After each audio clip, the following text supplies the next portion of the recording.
자, 중국의 시나리오. 어떤 사람들은 중국이 경제적으로 붕괴된다고 하는데 그럴 가능성은 거의 없어요. 이거는 독재 국가는 절대 경제적으로 붕괴되지 않습니다. 오히려 붕괴될수록 더욱 결집합니다. 그래서 오히려 그 정권 유지에 이익이 돼요. 독재 국가는 어떻게 무너지냐? 사회 정치적으로 무너집니다. 엘리트 간의 경쟁. 이 스타 네트워크의 최대 단점이에요. 이게 성장 한계치가 명확합니다.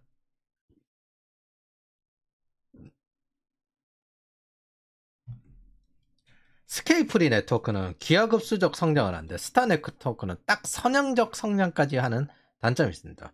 결국 하위 노드가 성장하면서 반란이 아니라 반란이라는 엘리트 경쟁이 발생하는데 이게 이때쯤 되면 연예인과 스포츠 스타 팬덤 싸움이랑 비슷해져요. 이게 뭐냐면은 연예인과 연예인의 팬덤을 자기와 너무 결집해버린 거예요. 그게 직접 민주주의, 참여 민주주의 속성을 가지거든요. 이건 일상적인 혁명이 됩니다. 왜냐하면은 권위주의 국가에선 지면 뒤가 없어요. 다 죽어요. 전체 다 죽어요. 그러니까 참여 동기가 아주 강력합니다. 그래서 이런 조직들은 강력한 통제력을 항상 유지하려고 합니다. 왜냐하면 이런 상황이 벌어지지 않도록. 그러다 보니까 지역 유지들로 돌아가는 봉건 영주랑 비슷하게 계속 돌아갑니다. 그리고 이 뜻은 바꿔 말하면 외부에 의존하지 않으면 안 되는 수학 체감이 있다는 겁니다. 내생적으로는 적당히 성장하는데 일정 부분 이상 성장할 수가 없습니다. 기본적으로 이 구조, 중앙집권형 구조는 군대 전쟁할 때 나오죠. 약탈에 가까운 전쟁의 유리한 제도입니다. 밸런스가 아니라 하나의 집중 투자된 제국주의 경제인데 저게 그래 초기에야 뭐 성장할 수 있어. 근데 저 중앙 집권화 구조가 일정 부분 이상부터는 성장의 한계점을 맞이하게 됩니다. 단지 세상이 넓기에 외국과 연결해가지고 생존하는 것뿐. 보통 이런 경제가 무너질 때는 이렇게 무너지는 거예요. 사회정치적으로. 그래서 그리고 많은 억압을 시키고 사람을 관리된 기계나 아니면 짐승처럼 활용하는 구조적인 시스템에서 언젠가는 사회적으로 황건적처럼 반발이 일어나게 됩니다. 지도자로 교체되는 정치 경제가 아니라 지배자로 정복되는 정치 경제. 요게 진짜 무서워요. 엘리트들의 경쟁으로 지지 팬덤 변화로 이렇게 무너지는 거. 권력 투쟁. 그래서 이게 어떻게 랜덤 네트워크가 되냐면 요렇게 밑에서 연결 놔버리면 랜덤 네트워크가 됩니다. 중앙 중앙을 통해서 무조건 따라가야 되는데 중앙을 따르지 않고 우리끼리 서로 연결해보자. 이 순간부터 랜덤 네트워크가 되기 때문에 수학 체감이 이루어져요. 팀이 무너져요. 그래서 중앙 집권화된 팀에는 항상 파벌이 있으면 제일 싫어하죠.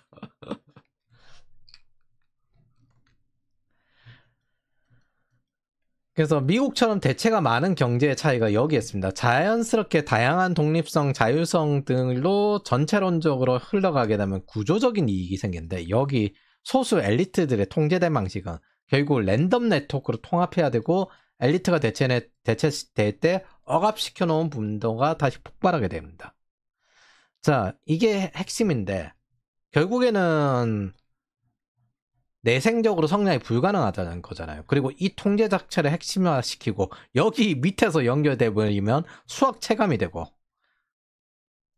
그리고 저걸 아니라 하더라도 성장하는 데는 초기 성장으로 한 다음에 한계점이 있고 추가 성장이 불가능하고 좌파들은 한국은 미국의 식민지라고 하지만 미국은 식민지가 필요 없습니다. 한국의 NLPDR 애들은 사회 구성체 논쟁에서 한국을 미국의 식민지로 정의했거든요. 근데 미국의 금융투자와 군대를 주둔하는 걸 식민지라고 했습니다. 지네들 마오주의 관점이죠. 근데 이걸 통해서 미국에 대한 고마운 감정을 없애기 위해서였고 지금은 이제 주류 세력들이 되는데 사실 미국이 각 제국주의 식민지를 해방시킨 건 타국의 식민지 역할을 대신 해줬기 때문입니다. 자유무역으로 혹은 신자유주의로. 근데 미국이 식민지 역할을 대신 해주면서 대신에 밸런스는 기축통화로 맞춘다. 그리고 정기적으로 프라자합이든지 뭐든지 야 정도가 심하잖아 이런 식으로 협의를 계속 맞췄어요. 미국은 베풀어 줄 게 많고 그 부가가치를 확대하기 위해서 사실 가져가 있건 경제 화폐 시스템으로 밸런스를 맞추는 것 뿐이에요. 즉 베풀어 줄 게 많습니다. 이걸 계속 지속적으로 유지하기 위해서 화폐 경제 시스템으로 밸런스를 맞추는 거지. 근데 중국은 타국에 베풀 건 없고 식량도 부족하고 에너지도 부족하고 일자리도 부족해요. 타국을 약탈해야만 가능합니다. 그래서 중국의 많은 인간들이 타국으로 도망치고 일자리를 채우는 거예요. 자국 내에서 자생이 불가능합니다. 이게 중국의 신제국주의 정체입니다. 모든 사회주의는 자생이 안 돼요. 그래서 목표는 자생인데 자생이 안 돼요. 약탈의 대상이 필요합니다. 유럽식 3인주의든 중국식 사회주의든 기본적으로 수학 체감이라서 호스트 패러사이트 관계를 가지고 있어요. 이거 잘 생각을 했어요. 사회주의가 말하는 거 보면 인간에 집중하거든요. 이걸 바꿔 이야기하면 구조와 현실은 집중을 하지 않는다는 거잖아요. 구조와 현실은 안 돌아가요. 인간의 상상에서 나온 사상을 통해 가지고 이 구조를 바꾸겠다라고 하는 건데 그대로 안 돌아가요. 얘네들은 인간을 선종하는데 굉장히 최적화되어 있습니다. 결국에는 이런 상태에서는 지지하는 자들도 정부가 해주길 바라는 배극견이 되고, 즉 관리된 기계 수동적인 짐승이 되고, 지지라고 하면 짓는 참여민주주의를 가집니다. 배극견 우두머리들. 그 짖는 소리에 논쟁을 해주고 있으면 안 됩니다.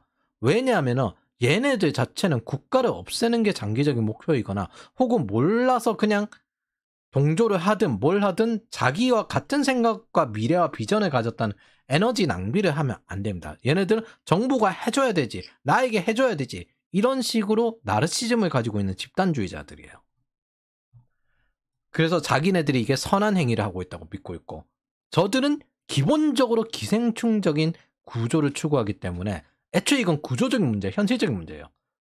기생충 같은 그런 경제, 포스트 패러사이트 관계를 유지하기 위해서 스스로 부가가치를 만들 수 없고 그걸 부정한 상태이기 때문에 기생을 계속 추구합니다. 멸시와 상종하지 않고 격리라는 행위 하나만으로 스스로 만든 함정에서 절대 빠져나오지 못합니다. 이게 진짜 무서운데, 과잉 투자가 무서운 이유가 자기가 스스로 만든 함정이 되기 때문입니다. 매몰 비용이 계속 늘어나니까 계속 무언가를 얻고 싶어 해요. 근데 이미 과잉 투자한 순간부터 마이너스 썸이에요. 그건 일종의 공격 행위였기 때문에 그렇게 된 겁니다. 그래서 얘들은 그런 사람들 공략해서 몰락의 물귀신 작전을 달콤하게 펼칩니다. 기본적으로 나태하고 현실의 구조를 보지 않는 인종들이에요. 이 사람들 머릿속에는 어떻게 인간을 유혹할까만 생각합니다. 그래서 현실에 항상 배신을 당해요. 현실을 안 보니까.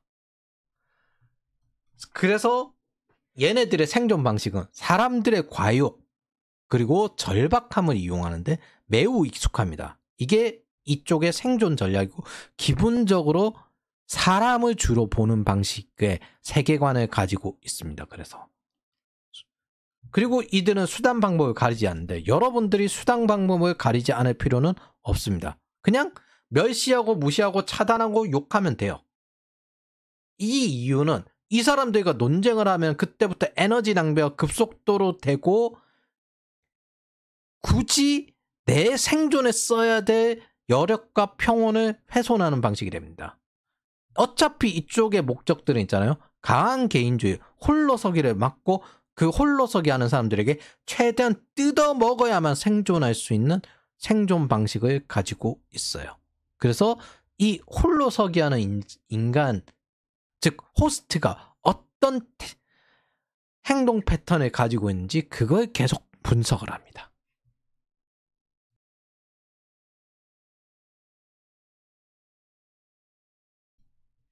자, 오늘 제목입니다. 중국의 14억 인구가 미국처럼 살게 되면 지구를 꽉 채워요. 애초에 중국의 자생은 지구적으로 불가능합니다. 이거 지금 이제 과일이나 이런 거는 식량 생산이 낮잖아요. 그래서 곡물 지으라고 지금 저거 자르는 거예요, 나무. 더 이상 국가 간의 격차를 줄이는 자유무역은 한동안 끝입니다. 가장 큰 이유는 더 이상 지구 자원의 한계에 도달했어요. 생태 마르크스주의자들 주장도 어느 정도 일리는 있습니다. 만약 지구 인구가 80억이 미국인처럼 살려면 지구는 5개 이상이 필요합니다. 이 때문에 인구 조절을 추구하려는 좌파들이 지속적으로 있어 왔거든요. 반대로 인구를 늘리고 화성을 가려고 하는 머스크가 있고, 여기 보면 이런 것도 공통 주제가 인구 조절이죠. 기후위기 이야기하면서 코로나를 영상이 사라졌는데 백신을 통한 인구 감축 어젠다를 빌 게이츠도 제시했었어요. 이 뜻을 바꿔 이야기하면 미국 3억 4천, 유럽 7억 6천, 일본 1억 2천, 한국 6천, 여기에 중국 100만 장자 1억, 요 정도만 포함해도 13억이에요. 여기에 중국 남은 인구가 낄 여력이 없습니다. 80억에 지구 5개 이상이 필요하다고 하는 뜻은, 즉 16억 정도가 한계점이란 거잖아요. 전체로 따지면. 이제 이 13억에서 남은 3억이 그 수십억이 이제 그렇게 살아야 된다. 자유무역 제가 보기에는 한동안 될 수가 없어요. 인도도 그래서 일정 수준 이상부터는 성장하기 어려울 겁니다. 식량과 에너지 문제가 해결되지 않는 이상 미국과 중국은 과잉 성장을 허용하지 않을 것이고, 바꿔 이야기하면 많은 부자들이 요즘 식량에 투자를 하고 있는 이유도 이 때문일 겁니다.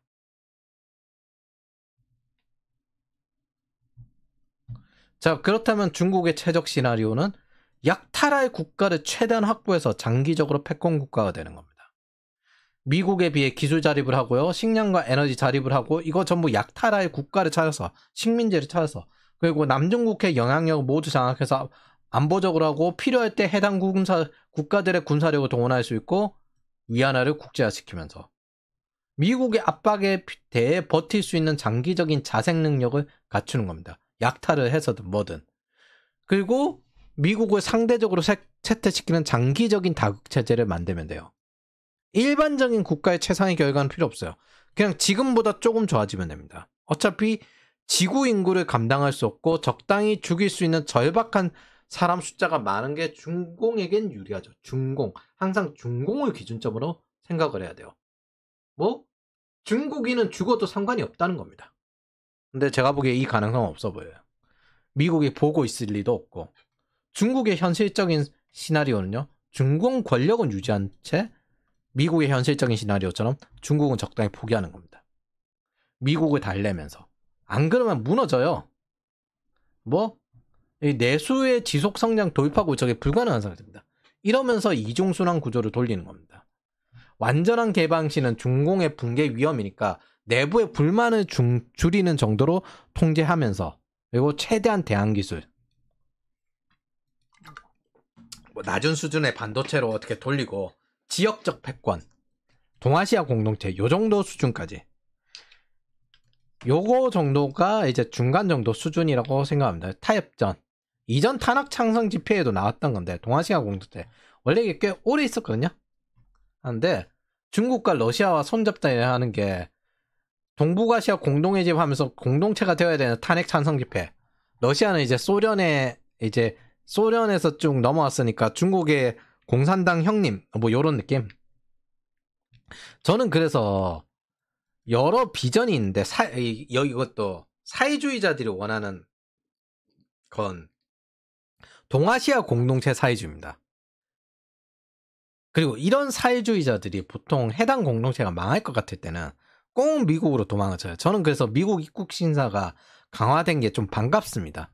애초에 저 인간들에게 미국의 기회를 안 줬으면은 생존하지 못했을 텐데, 미국에 기회를 줘서 한국에 저렇게 나대고 있는 거예요. 뭐 노무현 아들도 미국 유학파예요.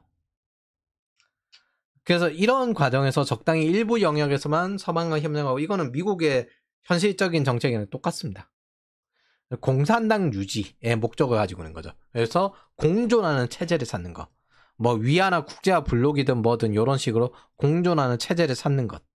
미국 입장에서는 포지티브 썸이지만은 중국 입장에서 장기적으로 사실 자살이에요, 이거. 단기적으로 봉합만 한 거지. 왜냐하면 이거 이상 성장할 수가 없잖아요. 소비 시장으로만 사용하게 될 거예요. 이거 어떻게 말하냐면은 뭐 대구같이 소비 시장화된 거 있죠. 이런 식으로 만드는 거예요, 중국을. 그럼 대구의 구매력은 아직까지 있는데 점점점 소비 시장화돼요. 그래서 중국은 일본의 자민당처럼 계속 살아남을 수는 있게 되는데 거기에 지역 유지처럼 되는 거죠. 이건 미국의 현실적 시나리오와 공동적인 방향이 가능합니다. 중공은 생존하나 중국은 더 이상 좋아지지 않는 일종의 주저앉은 귀족 국가가 되는 거죠. 현실 유지에도 버거운. 성장하는 게 어렵지만 유지하려고 하면 생각보다 노력이 적게 들거든요. 어차피 여기야 비인간화가 메인이니까 어떤 식으로든 죽여도 되니까. 중국은 시장 개방을 해서 중공을 포기하느냐 아니면 적당히 귀족 국가가 되느냐 이거 말고는 선택지가 없어요.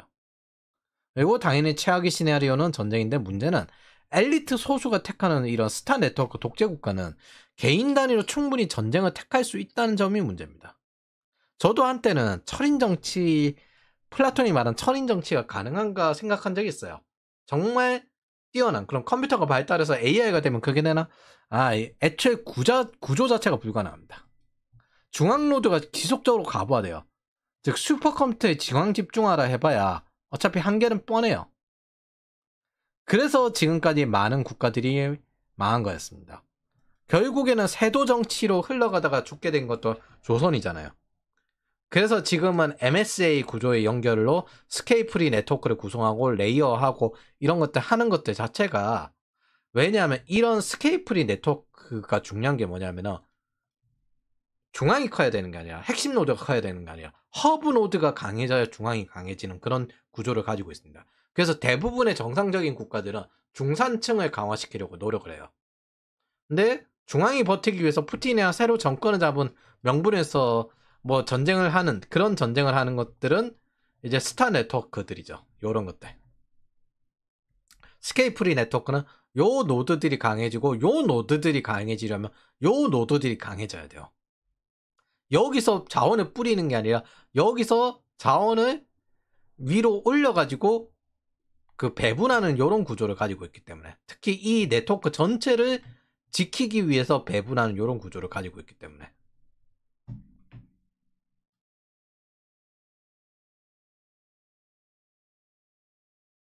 자 이것도 번외편 쓰기 싫어서 한 건데 미국의 신금융 기축통화 비트코인 이원화는 가능할 것인가 요거거든요.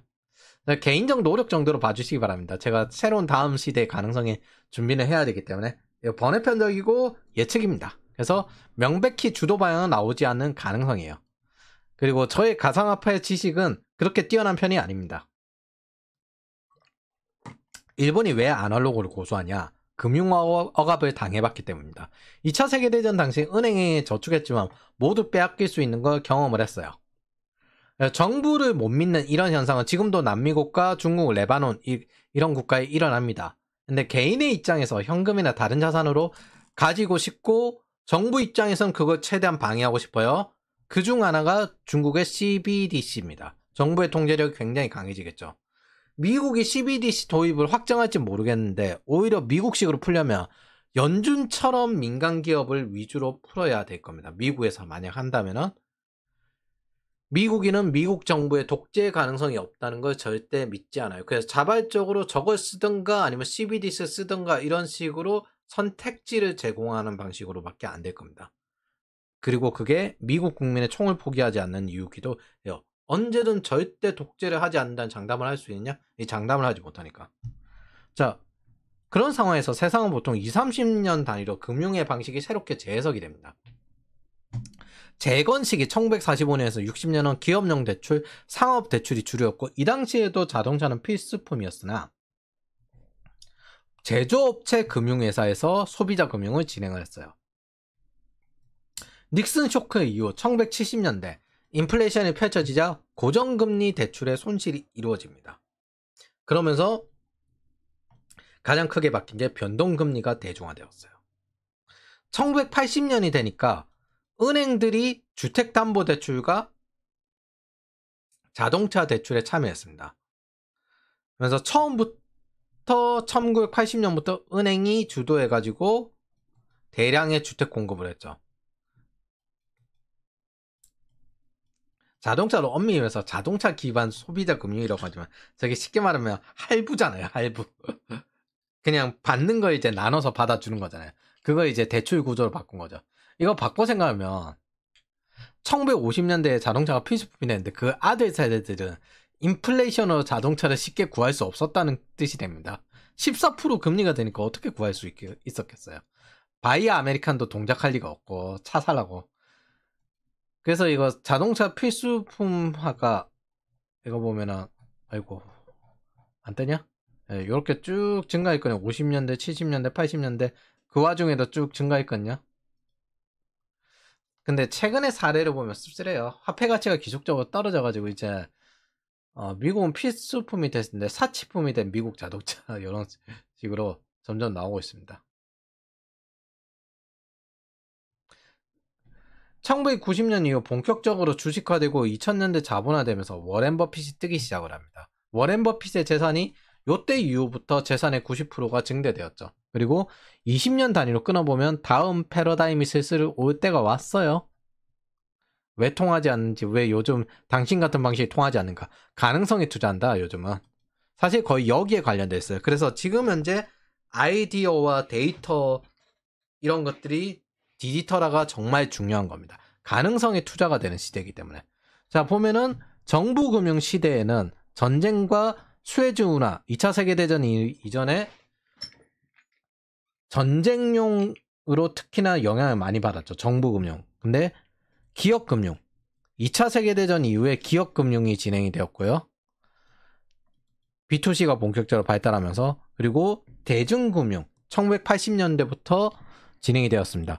기업들이 그 사용하던 금융상품에서 이제 대중들이 사용하는 금융상품이 개발이 되었어요. 2000년대에는 글로벌 투자 금융 시대가 되었고요. 2022년에는 이제 블록체인이 되었습니다. 이게 시작이 되는 시점인 것 같아요. 제가 보기에는. 바꿔 말하면 우리는 항상 금융상품이 변화하고 새로운 자산이 생기는 걸 역사적으로 알 수 있는데 동시에 귀에도 흘러가게 됩니다. 탈달러와 추세가 되고 금과 암호화폐로 이동했다는 건 이건 바꿔 말하면은 인플레이션 해칭 자산으로 제대로 뜨기 시작했다는 거잖아요. 그래서 비트코인은 금융 억압을 하는 국가나 정부 실패로 인플레이션이 된 국가들에게 최상의 해지 자산이 됩니다. 지금도 권력 유지를 위해서 금융 억압을 하는 국가, 정부 실패를 하는 국가는 넘치거든요. 중국을 탈출해 미국을 가던 사람들은 중산층, 즉 의사나 회계사 같은 지금 이런 사람들인데 이 사람들이 비트코인이 있었다면 맨몸으로 미국 가는 것보다 비트코인으로 자산을 전환해놓고 미국을 하는 게 훨씬 좋다는 걸 알 거예요. 중국은 외국으로 자산을 가져가는 걸 최대한 막는 경우니까. 남은 건 미국이 신용보증만 저걸 해주면 됩니다. 비트코인에 대해서. 근데 이 중에서 상당히 재밌는 현상이 만들어내는데 아무리 팔레오콘이라 하더라도 미국의 기축통화국 혜택을 포기할 거라고 생각하지는 않습니다. 저는.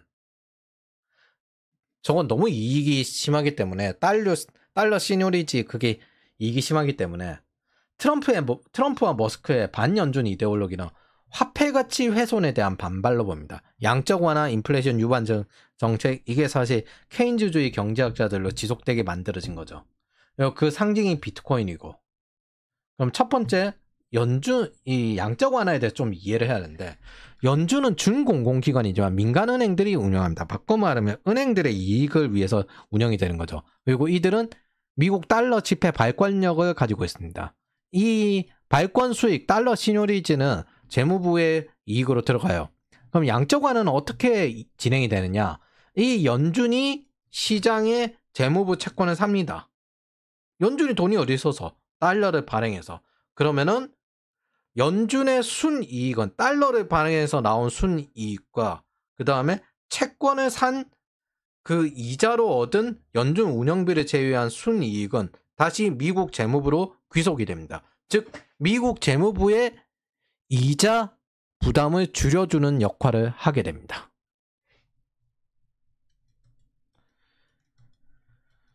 그 재무부 입장에서 이걸 통해서 이자 부담을 줄이는 거죠. 이 양적 완화 목적인데 이게 과도하게 발행되어서 인플레이션이 나게 된 게 우리가 본 팬데믹 인플레이션이에요.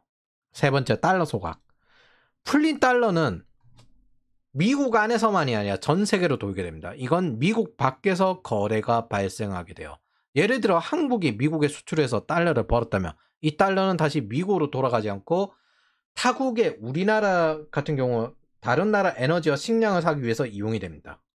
이렇게 미국 안에 돌지 않고 미국 밖으로 돌면서 달러 소각이라는 형태가 되는데 그러다가 미국이 금리를 올리면 강달러가 되면서 양털이 깎기가 시작되는 거예요. 자, 그럼 지금 상황에 보면 미국의 M2 수준이 팬데믹 때 수준인데 디플레이션이 되고 있죠. 이 뜻은 디스인플레이션이 되고 있다는 표현이 정확하겠습니다. 팬데믹 수준의 디스인플레이션이 되고 있는데 현재 상황을 보면요. 미국이 전 세계에 돈을 푼 상태가 아니잖아요. 양털 깎기를 한 상태잖아요. 그런데 지금 현재 미국 안에서 돌아가고 있다는 뜻입니다. 바꿔 말하면 인플레이션이 그 와중에 줄어들 정도로 생산성이 급속도로 개선 중이라는 겁니다. 외국으로 달러가 풀리지도 않았는데. 아마 글로벌을 충분히 말린 다음에 미국 편에 서 동맹국, 즉 리셋된 국가들 위주로 계속 지키면서 달러를 풀어줄 가능성이 높다고 봐요. 개인적으로는. 중국만 단순히 토탈 리셋을 할 필요 없으니까 전 세계를 토탈 리셋을 해야죠. 그러면 여기서 가상화폐 자산에 대한 몇 가지 중요한 구도가 있습니다. 국가 간 재산을 옮기는 안전자산이 될 수 있는가? 즉 독재 금융억압 국가의 탈출 자산이 될 수 있는가? 두 번째, 가상화폐를 통해서 미국의 국채시장 수요가 올라가는가? 세 번째, 은행 위주의 권력이요. 통화승수 창출을 하는 가상화폐 업계가 이거를 해칭하는 자기조직화 관계가 되는 건 너네가 돈 풀수록 우리가 이익이 돼. 이게 원래 은행의 이익이었는데 가상화폐로 흘러가게 되면 은행의 이익이 줄어들게 되잖아요. 이게 세 번째. 애초에 이 목적으로 만들어졌으니까 은행 돈 통화승수 돌리는 방법이 이거죠. 바꿔 생각해보면 불편한 진실이 있어요. 테더 발행 비트코인 상승입니다. 여기서 디지털 달러를 사실 발행하는 것과 똑같은 형태가 되어버려요. 국채를 사면 확실하게 새로운 은행의 통화승수의 수요가 되는데 이거 뭐 블록체인 쪽 가상화폐의 통화승수가 되어버린 거죠. 그럼 테더는 전통 금융 달러와 가상화폐의 가교 역할을 하게 됩니다. 즉 민간끼리의 경쟁이 됩니다. 연준과 은행연합체와 가상화폐들의 경쟁이 돼요. 네 번째, 이 가상화폐가 새로운 산업 거래를 촉진시키는가, 이게 가장 중요합니다. 결국에는 부가가치가 있는 거래량이 제일 중요한데 이건 사실 은행이 아니라 기업이 결정하는 거예요. 해당 결제를 받을 거냐 말 거냐는 남은 건 정부와의 조율인데 즉 정부의 신용 보증이 되느냐, 이거 문제입니다. 이 부가가치 있는 거래량에 대한 결제, 이런 비슷한 시도들이 있긴 있는데 금화가 지불 가능하지만 수집품으로 사용되거든요. 즉 어떤 코인은 이렇게 수집품화 되거나 어떤 코인은 화폐가 될 건데 그 무엇이 될지는 알 수 없는 새로운 시도죠. 그래서 이렇게 가상화폐로만 돌아다니게 되면 정부는 세금을 못 걷어요. 그 정부에 하다못해 국채라도 사주고 세금이라도 걷게 해줘야 되는데 그걸 어떻게 조율할 거냐, 요 문제가 있습니다. 다섯 번째, 현실 통화 수요와 다른 통화 수요로 공존이 가능한가? 각국의 통화 주권이 각자 있듯이 화폐개혁 어떤 분이 이야기하셨는데 그 통화 주권을 강화시키려고 화폐개혁을 하거든요. 한국의 통화 주권은 강화시킬 수가 없어요. 오프라인, 온라인 통화들의 주권이 각각 돌아가게 됩니다. 이런 경제 시스템이 이게 서로 공존이 가능한가 봐야 돼요. 그리고 여섯 번째, 금보다 더 나아야 됩니다. 그래야 저 금 가진 국가들을 그리고 미국이 가지고 있는 금의 가치를 보완해 줄 수 있는, 그래서 금이란 게 엄밀히 말하면요 산업에 크게 사용되지 않는 장식품이에요. 이건 미래의 젊은 세대들이 이 금을 좋아해야만 가격 유지가 가능합니다. 금이란 건 순전히 두 가지 가치에 의존합니다. 인도, 중국의 귀금속 수요, 실용가치 제로예요. 사실상 여성 장식품이에요. 정부 수요, 인플레이션 해칭 30-40%. 나머지는 일부 투자 수요인데 그건 거의 의미 없고요. 그래서 정부와 개인의 소비적 집단 체면 아니에요. 체면. 이 사람들 체면, 인도, 중국의 인구 많은 사람들의 체면, 선진국은 이런 거 잘 안 사요. 그리고 여성 수요적 허세입니다. 한국 아파트보다 생각하는 것보다 더 사상 누각이에요. 금이란 게. 선진국일수록 금장식 선호도가 줄어듭니다. 투자용으로만 정부가 보유해요. 바꿔 말하면 개도국은 비트코인입니다. 그 개도국에서도 비트코인을 살 수 있다는 거예요. 개도국에서는 허세용 게임머니가 금이라고 생각을 하시면 됩니다. 그런 역할이에요. 여성 전용 신분 과시 장신구. 순전히 그 용도입니다. 가상화폐 생태계는 생산성을 개선할 수 있는 대신 금은 최대한 소비 수요를 증가시켜야만 하는데 그게 어디에 있다? 다이아랑 같아요. 이거 체면 현상. 체면. 집단 체면. 그것도 28억의 집단 체면. 인도와 중국에. 능력 있는 개도국 청년이라면 자국에서 번 돈을 가상화폐로 만든 다음에 그 돈을 들고 캐나다, 미국, 영국으로 이주할 가능성이 높아지는가? 요게 7번째입니다. 디지털 노마드의 글로벌 확장판. 정부 입장에선 달러가 순환하기만 하고 세금과 국채 판매만 가능하면 나쁠 게 하나도 없어요. 그래서 세금과 국채 요거에 관해서 조율이 어떻게 되는가로 가장 많이 차이가 날 거라고 생각합니다. 끝으로 온라인 경제란 말은 정보통신혁명의 뉴 이코노미에서 저는 이미 구현된 상태라고 생각을 합니다. 그럼 온라인 경제 다음 단계 데이터 경제. 이제 데이터가 제일 중요한 겁니다. AI에는 데이터가 제일 중요해요. 데이터 경제예요. 정확히는 AI 경제가 아니라 데이터 경제일 거예요. 그래서 이전에 이야기했던 트래픽 경제는 GDP에 고함되기 매우 어렵습니다. 그러나 트래픽 경제가 달러를 순환을 시키죠. 여기에 세금도 창출이 되고요. 정부는 이것만 있으면 돼요. GDP에 계산이 되든 안 되든 간에 이거 보니까 잘 돌아가는데 그 동시에 문과 경제와 이과 경제의 경쟁이기도 합니다. 그래서 전통화폐 경제, 그에 공존하는 경제, 가상화폐 경제로 경쟁하게 될 거라고 생각합니다. 이걸 모두 데이터로 보고 판단하게 될 거죠. 즉, 이 문과 영역도 이과들이 다 잡아먹을 겁니다. 즉, 연준은 지금 금리를 어떻게든 올려야 이 경쟁자를 주저앉힐 수 있다는 겁니다. 국가의 통화승수 창조의 파트너 산업을, 즉 은행 산업을 굳이 은행 외에 가상화폐 진영을 만들 이유가 있습니까? 지금 주저앉히면 자기들의 통화 통제력은 더욱 강해집니다. 연준은 민간은행이 운영하니까. 실패하면 국가 주요 파트너 산업으로의 위치가 위태로워집니다. 미국이 저렇게 하면 세계 경제 대통령들의 권력이 위태로워져요. 은행의 주요 수익원은 기업 대출, 자동차 대출, 학자금 대출, 주택 대출, 신용카드죠. 이 중에 제일 중요한 게 기업 대출과 주택 대출, 신용카드, 자동차 대출인데 기업 대출은 사실 부동산에 연결되어 있는 산업이 산업 대출이죠. 이거 점점 줄어드는 추세예요. 주택 대출은 소비자 부동산 대출, 자동차 대출은 부동산 이후 만들어진 대출. 모듈러 주택과 로보택지는 생각보다 은행의 타격이 그래서 크게 다가옵니다. 그리고 메타버스가 가상화폐 산업, 즉 데이터 기반 경제는 지속적으로 오프라인 경제를 죽이는 경향으로 나타나고 있습니다. 미국에서 팬데믹 이후 재택 주문이 활성화되면서 사실 미국의 상가폐업, 오피스 공실의 영향도 여기 있습니다. 여기 보면은 고스트 타운이었다. 그리고 리테일 아포칼립스 이런 거 나오는 것도 그 영향이에요. 이게 이 기업 대출에 가장 안 좋은 영향을 미칩니다. 거기에 젊은이들이 대다수 술을 안 마시고 연애도 안 해요.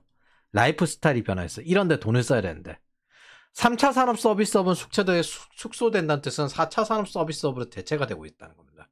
즉 가상화폐 영향력이 점점 커질 가능성이 높아지는 거죠. 한국도 비슷하고 지금 연준은 그래서 미국 은행들은 가상화폐를 죽여놔야 됩니다. 최소 제압을 해놔야 돼요. 그래서 여기 딱 나오죠.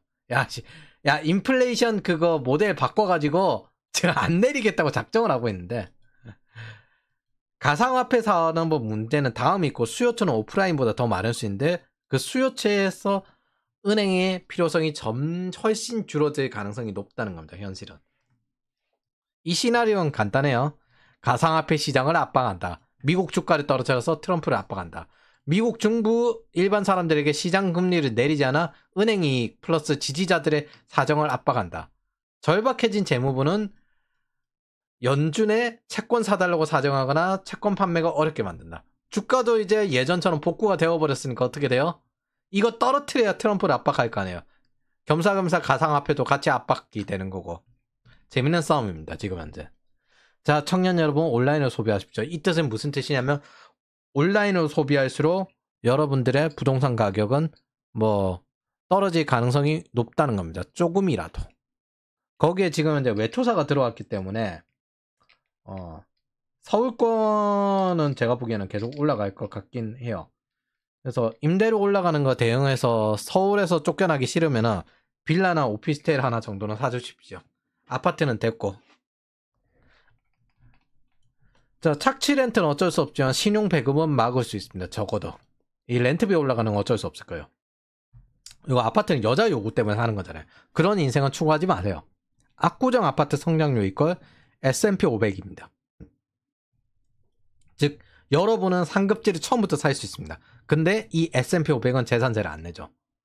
PS2 이 세뇌가 이렇게 무섭습니다. 이거 보면 재밌어요. 아, 우리가 전 세계의 적이었어. 우리가 적이 많다고 생각하는데.